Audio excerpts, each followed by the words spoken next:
gosh, thank you so much to all of you for being here.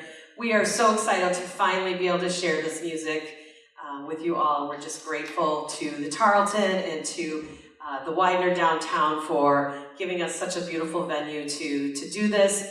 And we're so grateful for all of you for being here tonight. Sad Little Room, as Tara alluded to, has been about 9 years in the making, and we're going to explain why as we go along here, because I think it's a cool story, and for any musicians in the audience or budding musicians, I think there's some kind of takeaways from the Joshua experience.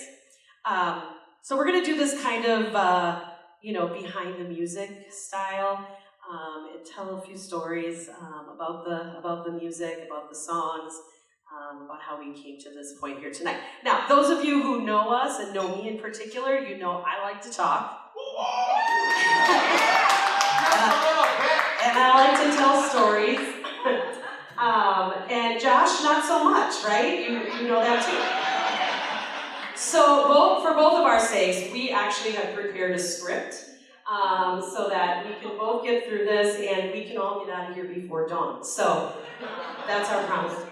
Having said that, we're going to do more of the talking up front to kind of lay the scene and honestly to work out a few of the jitters, and then we're going to get to the music. So for those of you who may not know us, or may think you know us, this is my husband Josh, I'm Sasha, and from what started out as a joke about becoming a celebrity power couple, like Bennifer and Brangelina, we started referring to ourselves as Joshua, and it stuck, which was very weird. So that's kind of how we got the name. Our story as a couple and as music collaborators actually began 25 years ago, if you can believe that.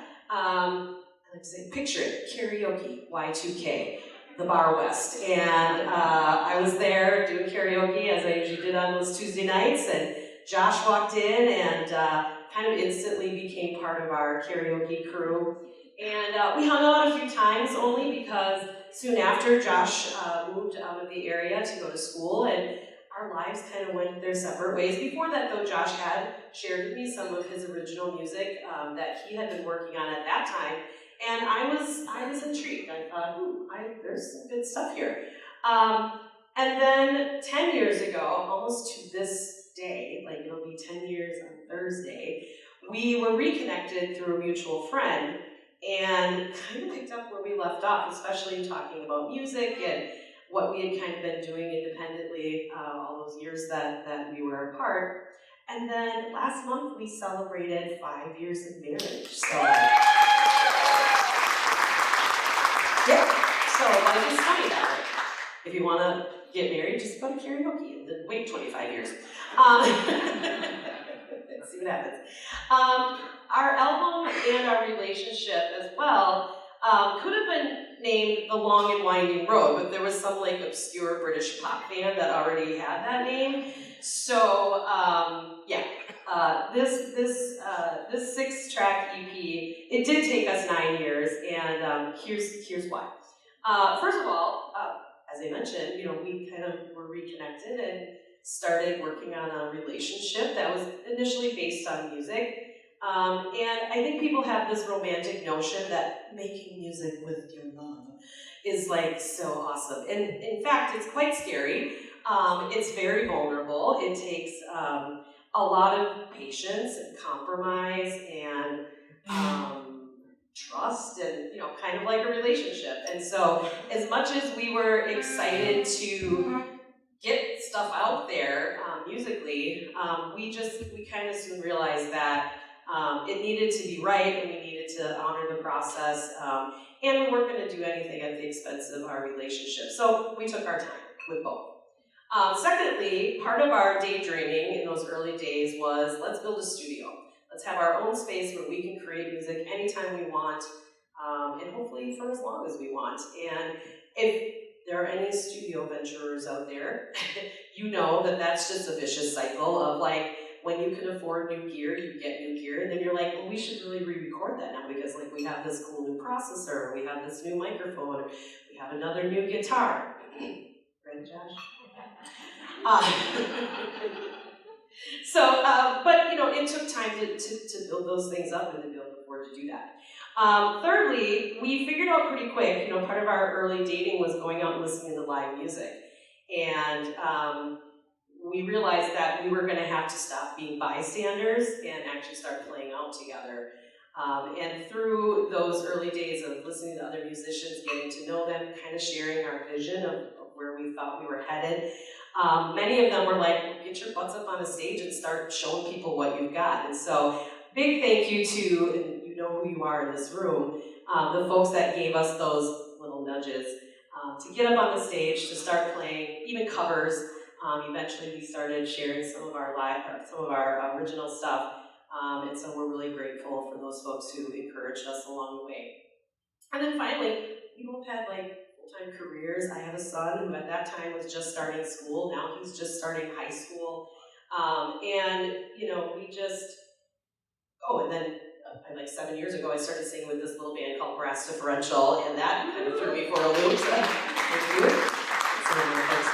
And that was like oh hell no, I'm not doing that. There's no way that I'm gonna be able to hang with those guys. And so 7 years later, they've convinced me that they'll keep me around a little bit longer. So that was really cool. But that's a lot of work, and that kind of was a diversion from our original plan. So in the end, we found that it takes what it takes. This is not a day job for us. This is art, and we wanted it to be a reflection of who we are and what we're trying to say through the music, however long that takes. So finally, here we are.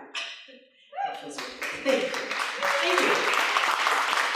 So if you have seen us play out, you know that we're an acoustic duo typically when we play live, because Josh did all of the instrumentation that you'll hear on the album, and that that's hard to do, to be a one-man band live. So we knew we were going to want to have some friends on stage with us to help us with that, and also just so we didn't have to be so alone up here. It was very scary. So we are really excited to have some really cool people, great musicians joining us tonight throughout the evening. And we get to call them friends, and they have just been nothing but supportive from the very first ask of, hey, would you guys think about doing this with us? So we will introduce them on and off the stage as the song requires. And so without further ado on that, we'd like to welcome to the stage our first two performers for the first song. On bass guitar, Mr. Bill Hill.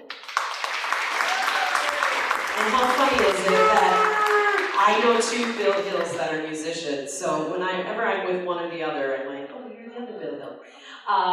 Bill is well known around this community. He's been doing music a long time with such bands as 2 Hour Notice, Surreal, Jammin' with JB and Cutter. You'll catch him these days with Off Kilter, and he's even played with just like bands that intersect with the Big Papa Boogie, and so yeah, really thrilled to have Mr. Bill Hill with us.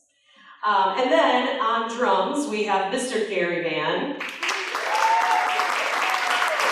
Gary's been a fixture in the Green Bay music community for many, many years. He's played with memorable bands including Rapid Impulse, Totally Obscure, T-Bone Sloan and the Caramelizers, and the Lee Hall Band, and also with a band called The Dogs, which I actually sat in with one time for a couple songs, which is cool. And of course, Gary has been part of the Last Waltz, the annual show that originated at Blue Opus and then has been here at the Tarlton he's been part of the Cripple Caravan, and I've been fortunate to be able to sing in that show as well. So they're going to help us start off this first song. A little bit about the album, and then we'll get to it. I told you the first part is talky, and then we're going to get to doing singing, okay?